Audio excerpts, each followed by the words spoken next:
Hey, it's TDA, and welcome to the update about the update.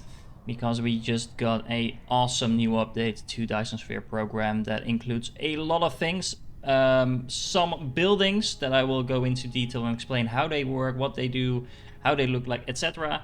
We got some Icarus customization options that I will briefly show for those that are interested in that. And last but definitely not least, we also got some optimization to the game, so save games are now less huge, which isn't too bothersome if you're in the early game, but especially if you approach the late game, save games could become really large, and they completely redesigned that, so that is awesome. And of course, I should not forget that a huge part of that optimization stuff has also to do with Dyson Spheres, and we've got the Dyson Sphere blueprint system.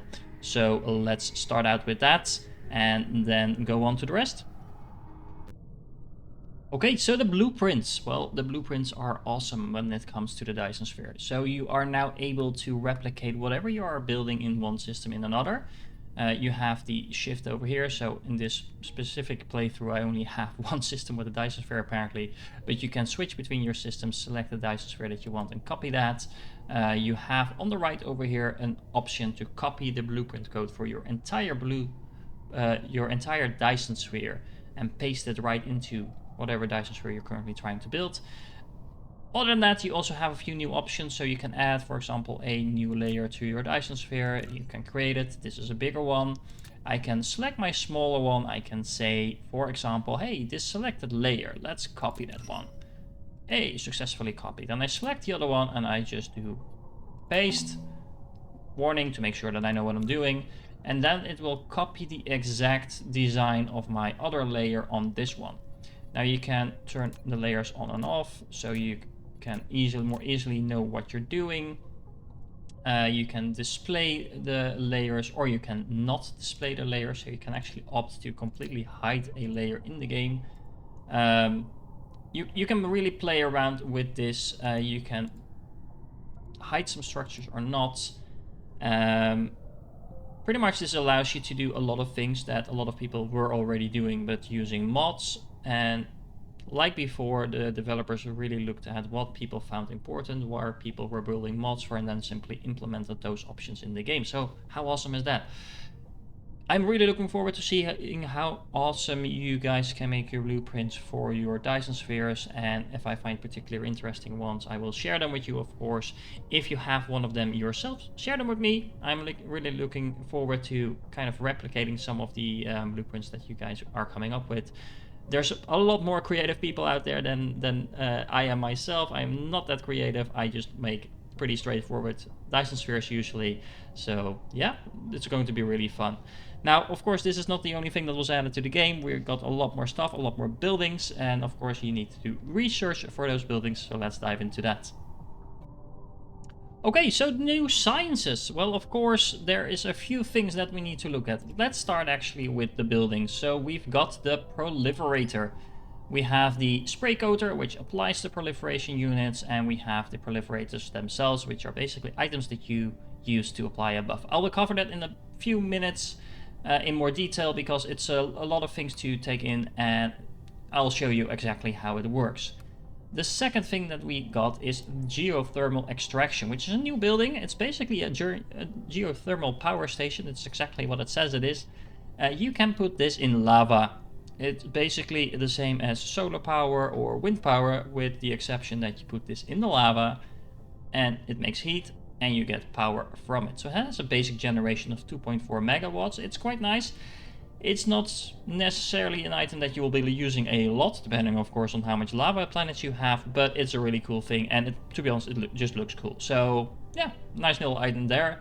Now, another really important item to go along with the Proliferator that I will also show in more detail in a few moments is the automatic piler, which is over here. It's all pretty low-tech research, so you can get this really early on. And this will allow you to stack things on your belt. So you can actually have more items on your belt than what the normal maximum would be. So if you have Mark III belts, normally you have the maximum speed of 30 items per second on your belt. By doing this, you can stack them up. Now, how do you stack up your items? Well, you will need another upgrade for that. It is over here, all the way on the right. As you can see, you have the logistics station integrated logistics. Wow, that is a lot of words there. But this basically allows you to stack up your stuff in your logistics station. So you can output things from your logistics stations on your belt and stack them up. And I will show you in a minute how that works exactly as well, because this ties into the photon spotlight mining technology. Again, a lot of words, but this is the advanced mining machine that we've been talking about. And this will actually allow you to stack up things on your belt, or more importantly, have your drones pick up items from your miners. Let's jump right into these buildings and just show you how it works, because it's really, really, really cool. So the first building that we need to look into is the Proliferator, and it is awesome. Well, all the new buildings are awesome, but this one in particular is really awesome. So as you can see, the Proliferator is quite an interesting building. It's under the production tab, and actually there's the spray coder and there's the Proliferator. So bear with me for a moment. So first of all, you have to build this building, which is called the spray coder, and this is what actually applies the Proliferator units. So the Proliferator units are an item that you can craft. It comes in 3 tiers, so I will show you that in the construction here. It's the Mark 1, Mark 2, Mark 3 setup, as we've seen before, and each of these items gives a certain buff to the items that you apply it to. So for example, the Mark 1, you can use one item to spray 12 times. So you can use one of these to apply the buff to 12 different items on the belt.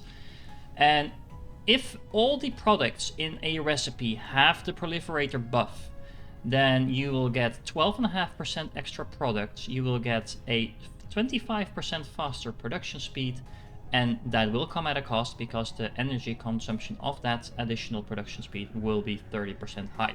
So it's not just a free lunch, and of course you do need to actually build the Proliferator, put in the spray coder, etc. But all in all, this can really be a game changer in how you set up your production. Of course, this becomes even more interesting at the Mark II, because then you can use one item to apply it 24 times, so it's really starting to be efficient. Of course, you do need 2 of the base items along with the diamond to make one of these, but relatively speaking, this is quite an upgrade from applying 12 times to 24 times. Well, it's actually the same amount of applications, I should say, and it will give you a higher buff. So you get 20% extra products, 50% extra production speed, and then at a cost of 70% extra energy consumption. And then the highest tier of this item is called the Mark III, and then you can apply it 60 times. So there is actually an efficiency buff in here, because 2 times 24 is obviously not 60. And you get a lot more products, 25%. It will produce twice as fast at 100% buff, but at a cost of 150% energy consumption. Now, how do you apply this? I built a little build to demonstrate. So you might have a certain production speed. Of course, this is just a circle, so this would go into other buildings. But the general idea is that you put something on the belt, you put the spray coater on the belt. And maybe we should take a closer look at this spray coater, because as you can see, there's a belt going through. This is where the buff is being applied. And on the top part, you need to input a belt with the Proliferator items. So in this case, I made a very simple setup, but you of course need to automate this if you want to be efficient. But it's basically 2 belts going into the same building, with the belt going through the building being the one that's applying the buff. Now, if you put something on the belt, like I'm doing now, the items will go through, and I'm actually going to stop it right there. The items will go through, and you can actually see on the item itself that the buff is applied. So this has 3 of those little arrows on it, meaning this has the Mark III Proliferator buff. And you can actually see it when you pick the items up as well. You don't need to keep them on the belt, so you can feel free to store them in boxes or just carry them around. As you can see, this is normal steel, and this is the steel with the Proliferator stacked. And it basically gives the Proliferator points, and based on the point system you will get the buff applied. As it says in the tooltip, Proliferator points are only valid after being sent into the facility as raw materials, and basically whatever comes out of it will not have the buff itself. So that is important to be aware of. Okay, great. So now you have all that increased production, and now what do? Well, now you have an issue because you have more production than you can fit on your belts. They made sure to cover that issue as well, and they put in the automatic piler. Now what does that do? It does exactly what it says it does. It piles up your items and you put it in a belt like this. And you do need to make sure that you face it the correct way. The incoming belt, if you want to pile up, needs to be something like this. And then you get the piles out, and if you flip this around, then it will actually unpile your items. I'm not sure why you would want to do that, but you can and should pay attention to how you face these buildings. Now, how you can use this, I'll demonstrate. If you put stuff on your belt, normally you have that in nice little lines like this. This building will actually pile them up. So as you can see, it stacks up the items, so it actually puts 2 items where there were 1 before. And by doing so, you can fit twice as much stuff on a belt. So you could combine 2 of these belts like I'm doing that now, and effectively have twice as much items on 1 belt. So really, really awesome. And it really fits nicely together with the Proliferator and the spray coater, so that you can really play around with how you optimize your production. And to be honest, this is a total game changer, like I said before. This will require us to completely rethink how we make our builds, and yeah, it will just be a ton of fun to play around with. But we have more buildings, so let's continue on with the next one. Okay, and last but definitely not least is the advanced mining machine. Now this is an item building that people were really anticipating, really excited for, and I think they delivered and did more than that. Because as you can see, if you place it down, you can cover pretty much an entire vein with this. This is a pretty large example, and even I can still fit the entire thing over it. Place just one building, you have the entire vein covered. And to be honest, that was already what most people were just hoping for. A big mining machine that saves you placing lots and lots and lots of miners. But they went way, way, way beyond that. Because as you can see, this thing has, to be exact, 9 ports going out. So as you can see, instead of having to place 9 miners, you can have 9 belts going out of this. There's 3 on each side, other than the side where it's collecting. So you can have 9 belts going out of this one building with as many, pretty much as many belts of ore as you want. Now, that's not even it, because as you can see, the base production with this thing, while it's covering 20 veins, is already over 2,000 per minute. That's pretty good. That's pretty good. But you can make it even better, because you can increase the gathering speed. As you can see, you can up it to 300%, which is quite a lot, 6,000 per minute.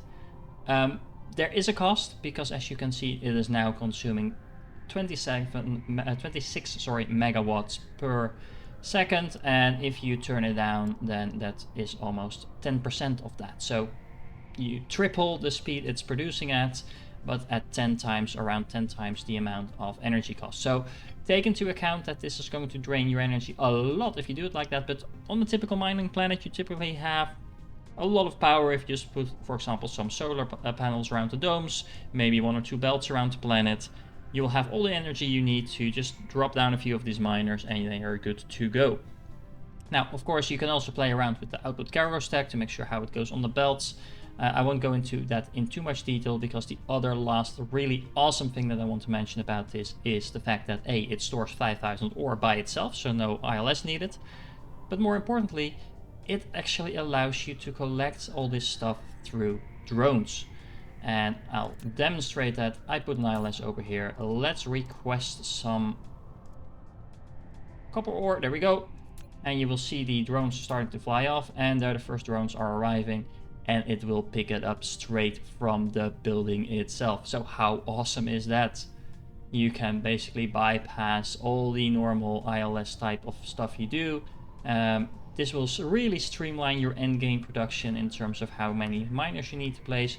But you do need to be aware of the fact that this is really an endgame building. So if you look at the gathering materials, you need the optical degrading crystal for that, along with a whole bunch of other late game end materials. So yeah, that means that You won't be building this in the early game, but once you get to the end game where you really need to expand across the planets, you probably want to start looking for that optical grading crystal first, because, well, look at it. Isn't this awesome? It's just draining the entire patch all by itself. So if you're still here and you're not jumping in the game just yet, what are you waiting for? Come on, let's go play, and I'll see you in the next one.